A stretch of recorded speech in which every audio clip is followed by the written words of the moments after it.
here, and I'm going to be sending this video out to everybody. I'm just going to mute everybody here. If you have questions, feel free to unmute yourself, but just to make it a clear recording for anybody else who's listening. So welcome, welcome. I'm so glad you are here with me this evening. It's going to be short and sweet and to the point. So this is Holisticon 2025. It's going to be, of course, next Sunday. I hope we all know that by now. And we're doing this for the first time at the Salem Civic Center. So we've been doing this in Roanoke the past couple of years, but we're now moving it to a new location for this event. If you've been doing the Roanoke Valley Holistic Expo for a while, then you've probably been in this location with us before. So we are at the Salem Civic Center, but we're not down on the main Civic Center floor. We're upstairs in the ballroom and annex rooms that are to the left of the main Civic Center floor. So when you're standing in front of the Civic Center, as if you were going in for an event there, the main door that we're going to use is going to be to your left and around the corner.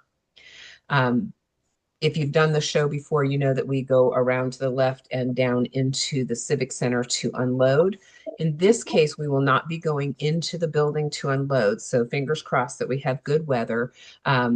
You're exposed for a very short amount of time, but we're going to have everybody pull up on that main lane right in front of those. I believe there's 4 sets of doors that will all be unlocked to allow you to come in. When you get there, we're going to have as many folks as we can out there to help you get your car unloaded and get your product or your service items to your booth space. Once that happens, we're going to ask you to move your car right away. Get that out of the way so that somebody else has a chance to pull up, and then you can go ahead and set up your booth space.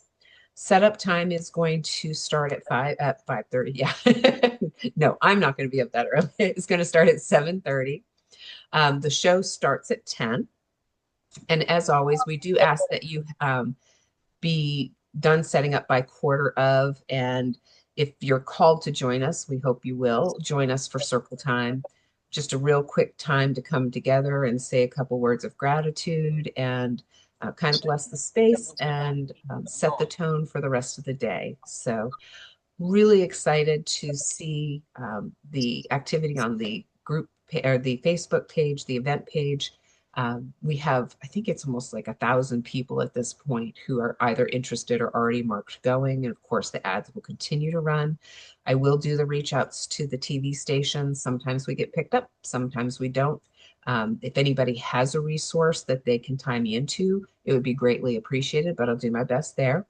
But it looks like it's going to be a really great show. And of course, we're being advertised on the marquee and on the event page for Salem Civic Center. So your booths are 10 by 10 as always. Whatever you're bringing, you will have a 8-foot table and 2 chairs in that booth space. Anything else that will fit in that 10 by 10, you are welcome to bring with you. I know we have at least one person who will be bringing a 10 by 10 tent. That's perfectly fine. Just know that it has to fit in that space because you're going to have somebody directly next to you. If you've done our events, you know we don't put all the extra I can't think partitions or whatever, all the way through all the spaces. So you are next to the next vendor. We did spend a lot of time sitting with the layouts and doing our very, very best to try to keep everybody as separate from one another as possible. So hopefully we don't have 2 similar products together. But you know, we really did put a lot of focus into making that happen for you. In the spring show, you know that we have the concession stand. That is not the case for this show. We will not have concessions available, so they won't have water for sale or any food products for sale. Technically, the Civic Center's policy is no food. When we do an event upstairs like this, they are always welcome, willing to look the other way for us. And what that looks like is you can bring food, you know, you can have food at your booth. You can have water with you. Please make sure you do bring some because we won't have, like I said, any for sale. Please be respectful and don't have food delivered by like a delivery service walking in with a bag over their head, like, where's this person looking for this person? But outside of that, please feel free to bring the food and water that you need. Of course, there's restroom facilities there, and there will be Wi-Fi to hook into. We'll have all that information for you that day.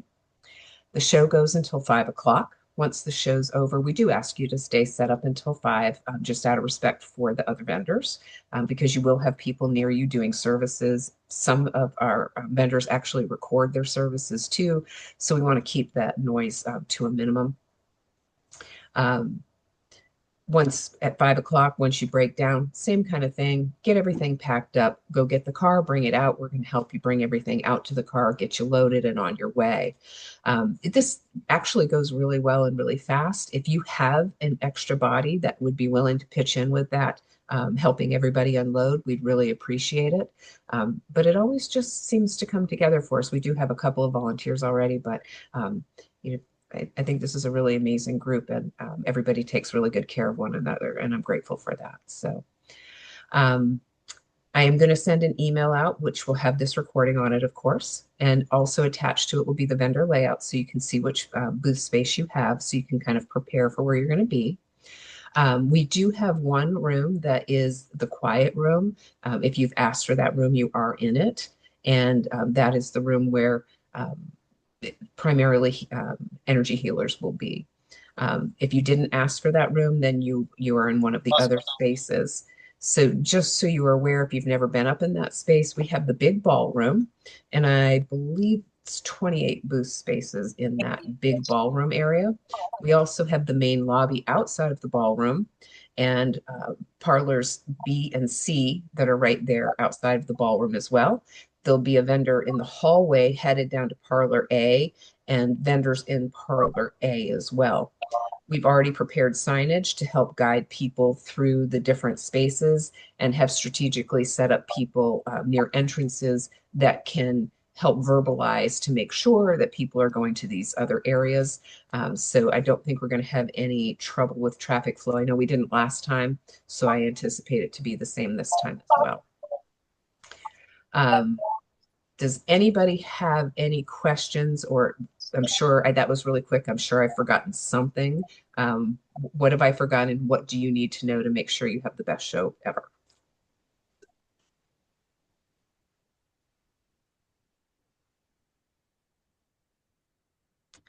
Okay, crickets. There we go. Okay, from Brielle. Are we still doing the speaking thing? We don't do the speaking thing for the fall show. This is our small show, so the speaking, the Parlor A, which is where we did speakers for the spring, will be holding vendor spots. We've really tried hard to keep this fall show small. For anybody who's attended the event upstairs and then downstairs, yeah, I'll double check. I don't think we even had that as an option for this one, Brielle. So if you paid for that, that would be spring, and we definitely are doing spring. So you're fine there. Yeah. Yeah, I don't even think we had that as an option for this show as one of the choices on the menu. So so there, our spring show, of course, will house over 80 vendors, and we can grow it even further than that if we choose to. And I like the variety, and I like having the bigger space. But to me, it's a little more industrial, and the ceilings are really high, and it has a different feel to it. It's more expo-y feeling. And I feel like when we have them upstairs and with the lower ceilings and the carpet on the floor, it just softens everything, and it makes it, to me, it's a nicer event. When we get done with this event, we are going to ask for feedback. Do we want to keep it small? And kind of, how you guys want to see this grow in the future. If we wanted to add the speakers to this, then we absolutely would have to put it downstairs, because we have, I believe there's 38 of you across the 48 booths. Several of you have double booths. And in order to grow it even one more booth from here, we're going to have to go down to the main floor. We used up like every inch of space that we could, just to try to include everybody that wanted to participate. So great questions though, Brielle. Thank you for bringing that up, because that could be confusing if you do both shows. So what's happening there? So any other questions? As always, if you've never done a vendor booth before, sometimes people are reluctant, and keeping in mind that if you're not in the holistic community already and you're trying to put your foot in the door and you're just trying to feel things out, that you might be a little hesitant. You might be a You need to little, go to the bathroom? Okay. We'll stop soon. um, I'm going to send you where your, sorry, I'm going to send you just where your spaces are at. That's going to be in the email that's We're coming gonna out. stop as soon as we we're gonna And stop as soon as we can. Try to hold it. um, just trying to mute people so that, yeah, okay, I think that's everybody. Um, I lost my space. I apologize. I don't know where we were. Um, If we're new vendors. oh, if you're new vendors, yes. So people can be really hesitant to come to your booth. Um, and so things that other people have found that worked, and you may have something even better. And by all means, please do that if you do. But if you stand out by the side of your table or stand up behind your table instead of sitting, I think that can be more inviting for people to come to you. If you stand on the outside of your booth, if you're a product person and it's appropriate for you to stand on the outside of your booth, maybe have some product in your hand. Would you like to try a sample of this lotion? Would you like to try a sample of this food? We can't do food, but whatever it is to try to entice them to come in. Maybe you have a hook question. Hey, are you struggling with whatever it is to try to engage? Then once they're at the table, you can, engage with them a little bit further. Another nice thing is having a giveaway at your table. We do not collect information. We don't charge at the door. Of course, entry is free, so we don't collect people's information. So if you're somebody who has a newsletter or wants to collect people's information, a giveaway is a great way to do that. If you have a service or a product that you feel comfortable giving away, you absolutely can. If you're in a position where those don't feel appropriate, you can also do a gift basket or a gift card to a location. So that would maybe be a good thing. That way you can get names, phone numbers, and email addresses and collect that data for further marketing on your own. We do not collect that data for you. Um, and then, having something that they can take. Candy is a great thing to have. Sometimes you have squeezy balls or a pen or whatever. So anything that you feel is appropriate for your table as a giveaway is a nice way to get people to step into your space. Once you've, kind of make that eye contact and make that initial hello, it seems easier to get them to engage with you at that point. So just a couple little tips there. Like I said, you do have one 8-foot table and 2 chairs at your booth space, and you are welcome to bring anything else that you want. It might be a great idea to grab a tablecloth to throw over that. And maybe if you have product, you might want to have something to stage it on so that you have multiple levels. It kind of draws the eye a little bit better than everything on one single flat surface.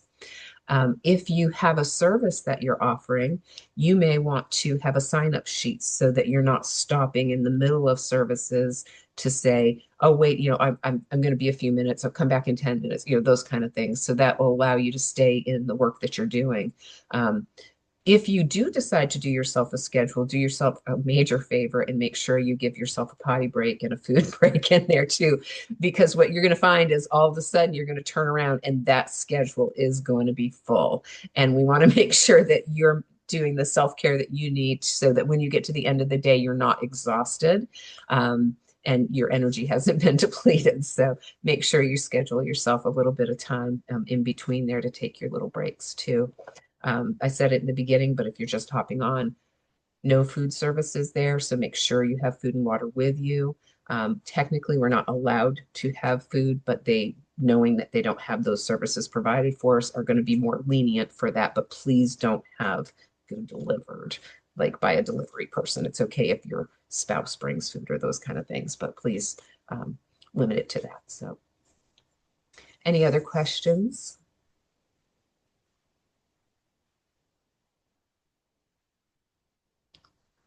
All right. Well, hearing none, I think we will go ahead and call that our brief meeting. If you think of more, by all means, please reach out. I'll put in this email as well my personal cell phone number. Um, if you're emailing our Holistic Expo email address, I'll be able to see those right up and through Saturday with no problem.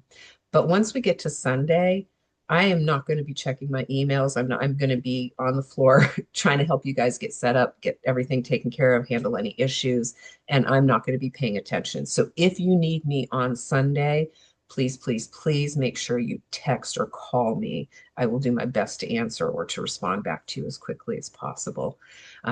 But yeah, emails, I'm not going to be paying attention, so just fair warning. All of the vendor spotlights have been scheduled, so we still have, a week's worth left of them, primarily alphabetically, but I do have some stragglers at the back that I had to pick up at the end, but everybody should be covered. Feel free to share those. If you have emails, email blasts that you do, make sure you let everybody know where you're going to be. Be as active as you can on the Facebook page for the next week. And just the more activity that we do, the more our analytics jump and the more people are going to see our event and show up to support you. So those are some great things that you can do. If you have any other questions, like I said, please reach out. And otherwise, I look forward to seeing you around 7:30 on Sunday morning next week. All right, thank you.